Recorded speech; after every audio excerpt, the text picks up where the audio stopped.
And it's time to move on. Joe Jackson, next track. We're just going through this thing, going through this album, because I'm having a lovely time, and I hope that you guys are along with me, having a great time too. Body and Soul, let's move on to the next track here, which is Happy Ending, which actually doesn't end the album, but I'm sure I'll be happy by the ending of the track. So let's go, like in a good way, like, ooh, satisfied, not like, ugh. Like, okay, let's go ahead and give it a shot. We'll talk about it after. Happy Ending, here we go.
This has some life to it.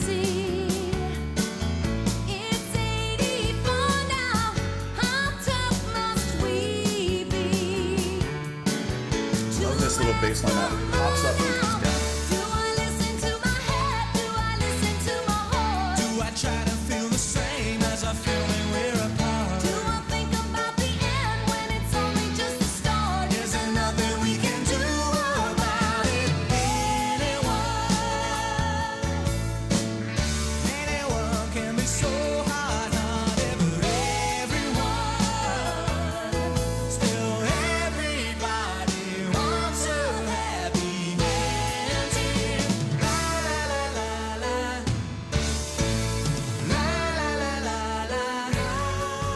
This is really, really cool. I like all those hits in the chorus too.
That's a flash in the pan kind of hit. I would be really surprised if this track didn't chart, wasn't a single, didn't have some sort of notoriety and popularity on the radio waves, because that sounds like a really, really nice track to hear on the radio. And I think this coupled with You Can't Get What You Want would be a really great kind of A-side, B-side to put out. I mean, that's what I would do if I was the label. Really, really fantastic singing, of course, both from Joe and Elaine Caswell, who's going to be on the vocals here.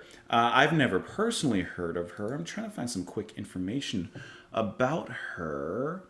I mean, I do see that I see a lot of songs that she sings, but I don't know anything about her. And I don't see like what band she's from or anything like that. It looks like she may have some association with Meatloaf. So I don't really know anything about her. However, I really liked her voice. I really liked her singing with Joe Jackson, because you know what I kind of thought. You know, I've mentioned listening to this album specifically, it's not like Joe Jackson is like a jazz singer. He's not the first voice you think of when you listen to jazz or anything like that. But his style, which has just a little bit of edge, fits really nicely in the way that he's constructed this album and the music here. So, listening to Miss Caswell, this being, as far as I know, the first time I've heard her, I think that she kind of perfectly fits Joe, in the sense of her voice it isn't the first kind of voice I would think of with this style of music, and yet there's a little bit of edge that she brings to it that I think makes it a little bit more of a deeper listen than just having, the most sophisticated kind of diva-ish voice on top of that. It wouldn't really do anything new, different, or creative. I think the way that Joe and Elaine sing here does bring that little bit of creativity.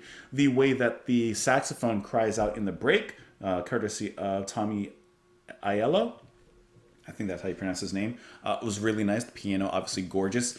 And what I like listening to this album, and I get a lot of it here in this track, are the unexpected hits. So the chorus, you get the bum, bum, bum. And like, it holds on just a little bit. It's not in the bum, bum, bum. Like, it holds on.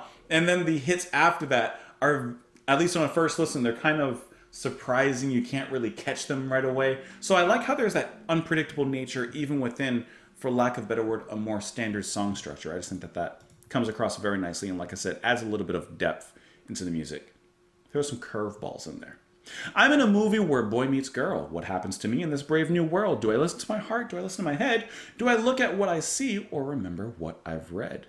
I like that. You know, when you come across, as he's saying, boy meets girl. Okay, do I go by the movies? Do I go by like books I've read? Or do I just listen to my heart and like what's in front of me? Do I just kind of wing this?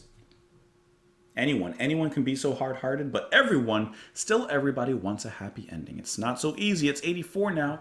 How tough must we be to ask for more now?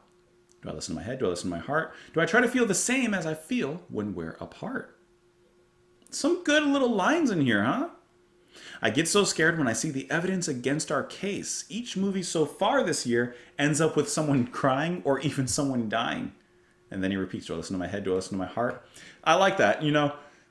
Watching like romantic films or just stories in general, and it's like all these movies are ending up with one person dying or the relationship doesn't last. He's like, do I follow that, or do I just listen to my heart?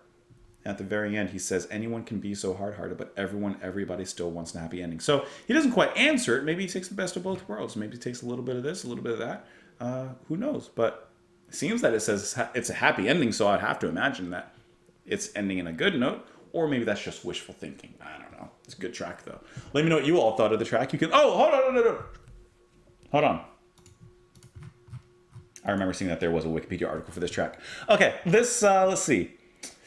The song was written by Jackson. It reached number 58 on the UK singles and 57 on the US Billboard Hot 100. Okay, so it had a little bit of legs. A little bit of legs. It says, Jackson discussed the song's sound and lyrical message. I always liked the idea of doing a duet. I always liked the idea of two voices trading off against each other. I had the idea that if I did a duet, it should be a classic sounding sort of song. They should have a 60s kind of pop boy and girl duet, but from an 80s perspective. And I think that that's what this song is. Now, what I don't see in here is necessarily how he found or she found how they found each other, Joe and Elaine, and why, from his words, did he choose her to sing the duet with. That's what I'm curious. But I don't have that answer here. Anyways, now let me know what you thought of the track in the comments below. You can follow me over on Twitter. You can support the channel on Patreon. Thank you so much for being here, and I will talk to you all later. Bye, guys.